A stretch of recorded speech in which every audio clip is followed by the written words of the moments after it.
Welcome to Community Conversations. I am Queen Miss Ebony J, and you're listening and watching 1230 The Buzz, your talk station on 101.5, 101.1 The Wiz, and 100.3 Cincy's R&B station. I am Queen Miss Ebony J, here with you for Community Conversations. We do this show every Sunday, and we come in here to talk about the problems happening right here in the community and how nonprofit organizations are making a difference. And today I have in here with me Miss Vanity Jenkins. How you doing, beautiful? Doing well. Thank you so much for having me. How are you? I'm good. You looking good, Queen. You did that makeup. Thank you so much. Now, I know that you are the executive director at CWC Schools in Cincinnati. Tell us about your background. Sure. So I've been in education for almost 15 years, started off as a classroom teacher and then held just about every role you can think of in the district, from a coach to supervising a team of coaches who working in close relationship with principals and the executive directors who manage them, really all focusing on how can we ensure that all students are getting the quality education that they deserve, and how can we make sure that schools are focusing on equity. And so that has been my passion and my trajectory. And when I found out about Citizens of the World and their model, I was just really aligned to the goals that the school has. So the school really prides itself on being a diverse by design school. So the schools are in areas that are historically diverse in terms of race, socioeconomic status, religion, etc. And the school focuses its learning model on rigorous academics through project-based learning, social and emotional development, and difference and inclusion. And so we believe that those three components will help to educate the whole child and ensure that when students graduate, they are well-rounded citizens of the world. And so I really fell in love with that model, which is what brought me here to Cincinnati. Now, I know there's so many different education options. You know, you can do charter school, private school, public school.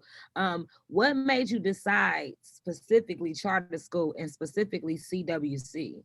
Sure, that's a great question. So, in my time working as an educator, you learn quickly that there is a lot of diversity in terms of options that parents have to bring their children to. And so, for most of my career, I was in a traditional public district, and learned pretty quickly that there's often such a hierarchy that it's hard for you to be able to make decisions that parents might want, or decisions that your teachers might be really passionate about something, but in order for you to make that change, it has to go through so many levels of approval. And so that can just be very stifling at times, I think. And so what I like about this charter school in particular, one, it's a free public charter. There's no cost associated with it. And so in many ways, it still operates like a public school. Anybody can come and enroll in the school as long as you live in Ohio. And then because we're so small, we have a lot more flexibility to be really responsive to what families and community want. And so we want to make sure that parents feel really involved in the school, that they feel like they have the opportunity to help with decisions and help shape what's happening at the school. And we want to be really responsive to each and every individual child to make sure that they are learning and growing in a way that works for them. Yeah, because it can be hard, you know. Every curriculum is not going to work for every kid because some people need hands-on, some people read better while others do better with math. And so you're saying, being here at CWC, you all have different options for kids to find out what's their really niche and how you can really pull the best out of them. Right, absolutely. So I think so often when we send kids to school, we try to make the students adapt to the school instead of the school adapting to the students. And that's what we really pride ourselves on at doing here. We want to make sure that students are able to express their emotions and that they understand, okay, now I'm feeling angry. When I'm feeling angry, what should I do? Should I ask a friend for help? Should I go to my teacher for help? Maybe I just need to sit down by myself and take a few deep breaths. We want to make sure that students understand their emotions. Little children have very, very big emotions, And oftentimes they don't know what to do with them. And so we want to help them learn how to process that. And then we really want to ensure that learning is fun and joyous for kids. And one of the ways that you do that is by really emphasizing their own interests. And so if you really love reading, how can we make sure that even in social studies and in science, you're still getting the opportunity to read? If you like to do things with your hands, how can we make sure that when we are talking about math, you have the opportunity to really look at the number 100 and see what 100 blocks looks like, or to see what 100 Right. paper clips looks like. If you learn by listening, we want to make sure that you're able to interact with your peers and ask questions and follow what it is that excites you, because we want to build a culture where students are excited to come to school in the morning and not ready to leave in the afternoon, so that they find learning fun throughout their trajectory in education. Well, tell me this, because I know it's been hard just all the way across with finding help and make sure you have the right people there and the right amount of people. I know we tried to go get a cake the other day at Sam's. They said we couldn't get a cake for 3 months because that's how backed up they were. So COVID has really did a number on a lot of businesses. What are you all doing at the school in response to last year's COVID tragedy, and how you're going to adapt this year because COVID's still out here? Absolutely. That's a great question. So, one of the ways that we're thinking about school this year is that it's going to be new for everybody. So, typically, people know that, kindergarteners are new to school, but we're taking this approach this year that is really going to be new for our first graders and for our kindergarteners. And so, how do we set them up for success? And one of the ways that we want to do that is by making sure we take a lot of time in the first couple of weeks to make sure that kids understand that, hey, this is school. This is how you enter the building. This is where your backpack goes. This is where your family picks you up. This is where we have lunch. And so we have a couple of opportunities before school starts for parents and families to come in and sort of get meet the teachers and get a lay of the land of the school, so that on the first day when their students come, they're not panicked and they know Yeah. exactly where to go. They already know where their classroom is, where their backpack goes. So we want to do those things before school starts, just to make sure that kids feel comfortable and that parents feel comfortable. I know, especially for younger kids, a lot of parents chose to just keep their kids at home this year. And so there might be just some additional hesitation from both the families and the students around going to a new building and leaving your family. And so we want to make sure that everybody's comfortable. And then in those first couple of weeks at school, we will still support kids and making sure that they know just how school operates. So sometimes you have to teach kids what's happening at school, or what happens at school and how that's different from home. And so we want to make sure that we do that over a long window of time so that kids really feel comfortable and, again, excited and happy to be here each and every day. Now, where is CWC located?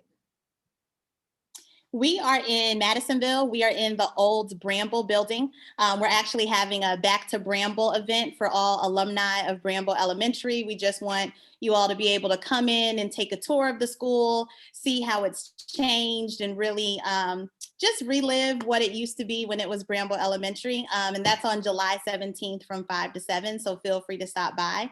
But yeah, we love being in the Madisonville community. It's a great, diverse community, and just happy to be here. That's good. You are listening to 1230 The Buzz, your talk station. I am Queen Miss Ebony J here talking with Miss Vanity Jenkins.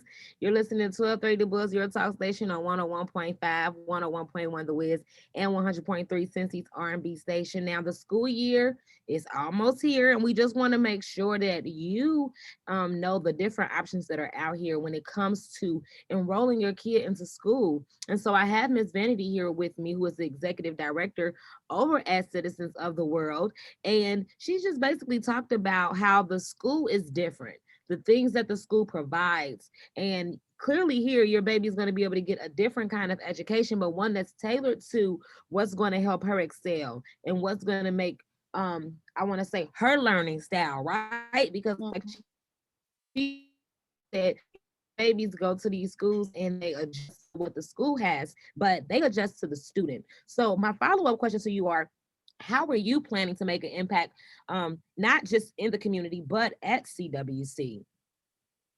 Yeah, that's a great question. And so I think about this in a lot of ways. First and foremost, I think about the students. And so I want to make sure that students leave the school at the end of the year feeling like they accomplished their goals, feeling like they know that they have an adult at the school who cares for them, feeling like the school works in partnership with their family, and feeling like they are able and capable and excited about learning. I think that'll be the biggest marker of success for me, is just making sure that students have what they need academically and emotionally, socially, all of those different ways. The next way that I want to measure my impact is from the families. And so we are going to have lots of family surveys just to understand how the family experiences with the school. And similar to students, I want families to know that at our school, there are adults who care about their children, who love their children, and who want to help support in the learning and growth and development of their children. I want families to feel like if there ever is an issue, that they have open lines of communication at the school, people who they can address those concerns with, and that they will be heard and listened to, and that there will be proper follow-up that meets their needs and expectations. And then I also want families to feel joy and excitement when they come here. I love when families have pride for their schools. It's especially really, really sweet and cute at the elementary level. And so I want people to feel really proud and happy about where their children are going to school. And then I think about my team. I want my team of teachers and administrators to feel supported. I want them to feel like this is a happy and exciting place to come to work. Teaching is really, really hard. As I shared, I was an educator. And so I want our teachers to feel that they have the flexibility and creativity to do what is best for the individual students in their classroom, Yes. and that they have the support to ensure that our curriculum and learning model is being implemented. And so making sure that our team also feels successful will be a huge measure of how I determine whether or not our school has been successful for the year. Yeah, because you gotta love where you work now. I mean, that can make a big Yes. difference. Yep. Yep. Absolutely. Now, why CWC? Like, how are you all measuring up academically versus the other schools in the area? Yeah, that's a great question. And so, because this is our first year, we don't have any data yet about how we've performed, but the schools in our other communities have been very, very successful over time. And so, in California, for example, students have performed at some of the highest rates in the district for the last 10 years. And so, we hope to be able to match the excellence that has happened both in California and in Kansas City, again, by really making sure that teachers are meeting the needs of each and every individual student every single day. I love it. Now, you said there are different locations. So tell me about these other locations. Is this the first location here in Cincinnati? Yes, this is the first location in Cincinnati. There are other schools in Los Angeles. There are 8. And then Kansas City, there are 2. And so my team was here for about 2.5 years prior to deciding to open a school in Cincinnati, surveying families and community members, just seeing what parents were looking for. And the resounding majority said that they wanted a high quality, diverse option for families, and that there just weren't a lot of those opportunities available in the K-12 setting. And so because of that, we believe that our model was what families were looking for. And so we decided to come here to Cincinnati. And it's just been my daughter and I moved here in October. And we have really, really loved every family that we've gotten to meet. Every community member has been very, very welcoming. And so we've had a great time here so far. I'm glad you loving it here. We're gonna have to go somewhere so I can show you more about the city now. Yes, absolutely. And your baby's at the school, you said. Yes, she will be a first grader. I was one of those parents who kept her home this year. And so I definitely have noticed how she has become more attached to me, a little more clingy. And so I know that she is going to need additional support this year as well, and felt like this option will give her the opportunity to learn from students who look like her and from those who don't. I think it'll push her academically. And so I'm excited for her to be one of our founding first graders. I cannot believe that they're going back to school. It seems like we just was all out of school, right? Just COVID has Yep. changed so much. It's like I don't know how our babies are gonna do with going back to school. So I guess the best thing you have to Yep. do is to make sure that the teachers are ready and prepared because they have been, I mean, doing virtual classes. Some of them didn't do any. So it's just like, how do you adapt? Yep, yep. Yeah, I mean, we talk about this almost on a daily basis, just making sure that both teachers and students feel supported. A couple weeks ago, we did a Facebook Live about how COVID has impacted anxiety in young children and some things that you can look for in your child. Sometimes it shows up as temper tantrums. Sometimes it shows up as them regressing. So maybe they used to be able to tie their shoes and now they can't anymore. Sometimes it shows up as them being super clingy and wanting to know where you are and following you everywhere. And so we talked about that. And then what are some of the ways that you can, what types of questions to ask them to get them to share and express those feelings or draw them out so that you can talk about them and just reassure them because COVID was also traumatizing for kids who were accustomed to one thing. Maybe they were accustomed to their parents leaving for work every day and now they're not. Or maybe they were accustomed to seeing their friends more often and then they couldn't. And so Right. just helping them process and understand and reassure them that things are moving in a different direction with COVID. And that's why we're going back to school. But like I said, we are going to offer lots and lots of grace to our families because we know that this is also going to it might cause anxiety for them as well as the students, and so we really want to be supportive and wrap our arms around our families in those first couple of weeks especially, but throughout the year because we know that last year affected people in just so many different ways. Now, how can you enroll? If someone's listening, they've been following this interview and they're like, okay, I think I'm comfortable and I want to send my baby there. What is the process or requirements to enroll and how do you do it? Sure. So you can go to our website, which is cwccincinnati.org, and you can enroll right there online. If you follow us on Facebook or Instagram, we also have the link to the application in our bio on Instagram, and we repost our application on Facebook pretty regularly. You can also come into the school. So we're at the school every day from Monday through Friday from 8 a.m. to 4 p.m. And so you can come into the school and you can enroll in person. And then you can also give us a call. So our phone number is, let me just pull it up. I haven't memorized it yet because it is brand new. But our phone number is 513-445-4793. You can also give us a call and we can enroll you over the phone. And all you need to enroll is your proof of address, birth certificate or social for your child, and their shot records. And you can just take a picture of them on your phone. You can drop them off in person at the school. We can make a copy. But yeah, it's a very simple process to enroll, and we are happy to help you every step of the way.